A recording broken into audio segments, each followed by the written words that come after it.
आप देख रहे हैं श्री हरि कृपा आश्रम चैनल। संस्थापक स्वामी श्री हरि चैतन्य पुरी जी महाराज।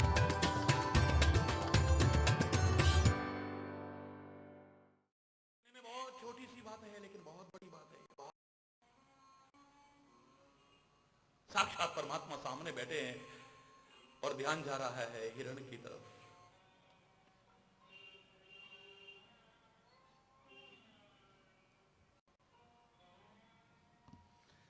हरि बोलना है।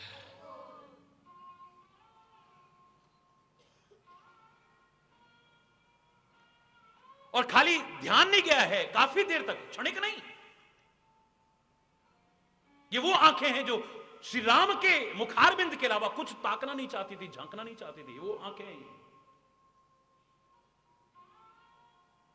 मेरी बाबरी वो अखियां जर जाएं जो सांवर छोड़ निहार रही गोरो। जिन आंखें सो तब रूप लख्यो, इन आंखन सो अपेखिए क्या। लोचन चातक जिन करी राखे, रही दर्श जलधर अभिलाखे। रूप बिंदु गण होई सुखारी, निद्रही सरित सिंधु सर भारी। सामने कोई कितना भी आकर्षक क्यों ना हो, लेकिन उस परम आकर्षक के सामने फीका नजर आता है, ध्यान भी नहीं जाता है। आज वो आंखें जा रही हैं हिरण की तरफ, और खाली क्षणिक नहीं गई हैं, अब आंखें टिक गई हैं वहां पे। अंग अंग सुमनोहर वेशा, अंग अंग सुमनोहर वेशा। सीता देख रही है क्या, हर अंग उसका बड़ा सुंदर है। आंखें देखो, नाक देखो, उसकी खाल देखो, उसके श्रृंग देखो, जो देख रहे हैं बड़ा आकर्षक लग रहा है। इसका माने अंग अंग को देखा है। कितनी देर ध्यान, कितनी देर भगवान सामने बैठे हैं, भगवान सामने। बस यहीं से आदमी का गिराव शुरू हो जाता है। जब दुनिया का मालिक नहीं, दुनिया अच्छी लगने लग जाए तो समझो धोखे के अलावा और कुछ भी जीवन में हाथ नहीं आएगा। चाहे वो कोई भी क्यों ना हो, धोखा खाएगा जीवन में, अवश्य धोखा खाएगा। और जब खाएगा तब पश्चाताप के अलावा कुछ हाथ में नहीं होगा, कुछ हाथ में नहीं होगा। इतना गिराव। क्षमा चाहते हुए कहूंगा मैं, अपने सीखने के लिए कहूंगा मैं, आपको सिखाने के लिए कहूंगा मैं। अब खाली सुंदर देखा ही नहीं, बहुत देर तक देखा ही नहीं, अब उसको पाने की लालसा, प्रभु को पाने के बाद भी है। जितने समझदार थे उन्होंने क्या कहा, मांग लो क्या वरदान। बोले हम आपसे आपको ही मांगना चाहते हैं, कुछ और नहीं मांगना चाहते हैं। तू मिल गया तो और क्या चाहिए, और तू ना मिले सारी दुनिया भी मिल जाए तो बेकार। आज सीता कह रही है। इस प्रकार के मानव की मनोवृत्ति को उजागर करने के लिए, हे प्रभु वो देखो ना कितना सुंदर हिरण है, वो देखो। भगवान को भी हंसी भी आई होगी, तरस भी आया होगा, मेरे से सुंदर। हरि बोल। वो देखो ना प्रभु कितना सुंदर हिरण है। सत्य संद प्रभु वध कर ही। परमात्मा आपका निशाना बड़ा अचूक है, अमोघ है। आप जहां तीर छोड़ते हैं बस वहीं जाके लगता है। आपका संधान बहुत सत्य है, कभी चूकता नहीं है। हे प्रभु इसका वध करके लाओ ना। आनहु चरम कहत वैदेही।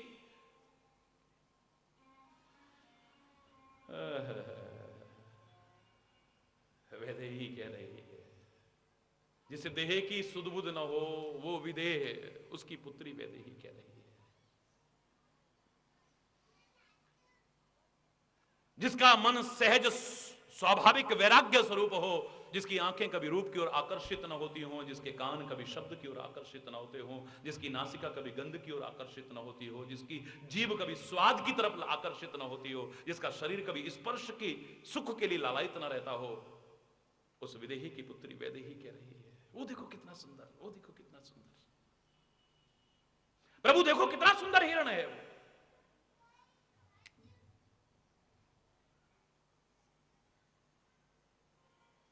हे सत्य संधान करने वाले परमात्मा, वध करे ही, वध करके आओ इसको। कौन है राम? अवध नरेश के पुत्र हैं और अवध नरेश बनने वाले हैं। और मैंने आपसे कहा था अवध उसको कहते हैं जहां किसी का वध ना होता हो, जहां किसी का वध हो वो अवध नहीं हो सकता।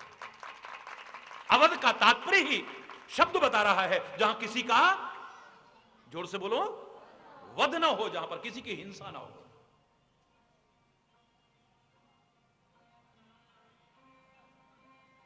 वो अवध नरेश महाराजा दशरथ के पुत्र है, वो भावी अवध नरेश जो अपने देश को बचाने के लिए, अपनी प्रजा को बचाने के लिए 14 वर्ष तक जंगलों के कष्ट उठाते हैं और उस संभावित युद्ध को टालने की कोशिश करते हैं जो कभी ना कभी होना था।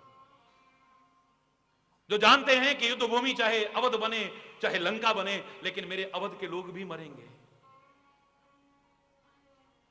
जंगल में रह करके बंदर भालुओं की सेना इकट्ठी करके ही उस युद्ध को अयोध्या वर्सेस लंका ना बना करके राम वर्सेस रावण बनाते हैं।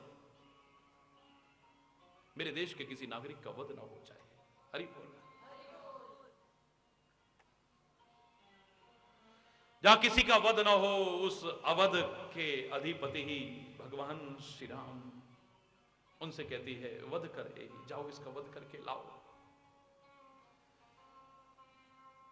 परमात्मा तो हमेशा हमारे साथ है, कहीं गया नहीं है, गया हो तो आएगा, लेकिन फिर भी हम अपनी भावना से कहते हैं हरि आ जाओ एक बार मेरा छोटा सा संसार, हरि आ जाओ एक बार मेरा छोटा सा हरि आ जाओ, हरि आ जाओ,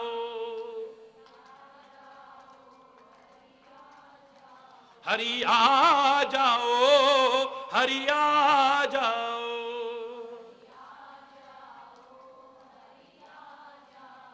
मेरा छोटा सा संसार, हरि आ जाओ एक बार मेरा छोटा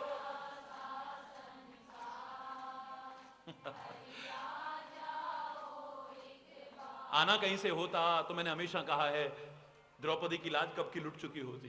कितनी देर लगती है साड़ी खींचने में? कहीं से आना होता तो गजराज कब का डूब के मर चुका होता। तिलबर सूंड तो बची थी, कितनी देर लगती है? कहीं से आना होता तो प्रहलाद कब का मर चुका होता। इसलिए कहा है कि वो जहां पुकारो वहीं से प्रकट हो जाता है। आता नहीं है कहीं से, गया है तब तो आएगा ना, वो कहीं से गया ही नहीं है। लेकिन फिर भी हम अपनी भावना से आने के लिए कहते हैं। आज जानकी कह रही है जाओ, वैदेही कह रही है जाओ, जाओ प्रभु इसका वध करके लाओ। मूर्खता का परिचय दे रही है, खुले शब्दों में कह रहा हूं। श्री राम ने ये कहा था जंगल में क्यों चलना चाहती हो, चित्र लिखित कभी देख डराती। तुम तो चित्र में भी बंदर देखो डर जाती हो। हे सिया, जंगल में तो बड़े हिंसक जीव होते हैं, बड़े बड़े राक्षस होते हैं, बड़े भयंकर विकराल रूप वाले जीव होते हैं, तुम्हारी क्या दशा होगी। बोले प्रभु आपके साथ रहते मुझे कैसा भय है, क्यों चलना चाहती हो तुम, क्यों चलना चाहती हो। बहुत तर्क दिए हैं, बहुत तर्क दिए हैं। चांदनी चांद को छोड़ करके कहां रह सकती है, सूर्य को छोड़ करके रोशनी कहां रह सकती है, आत्मा को छोड़ करके शरीर कैसे रह सकता है। इसलिए आपके बिना मैं भी नहीं रह सकती हूं। हे परमात्मा मुझे अपने साथ ले चलो। फिर भी क्यों चलना चाहती है। बोले प्रभु जब आप थक जाया करेंगे ना चलते चलते, आपके चरण दबाया करूंगी। हरि बोल। तर्क सुनिए जरा, तर्क।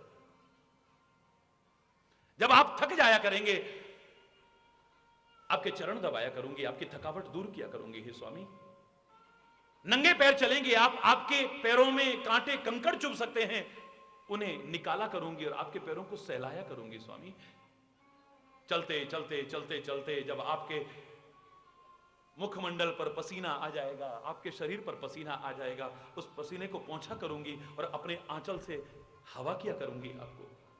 हे स्वामी, ये 3 बताए कारण।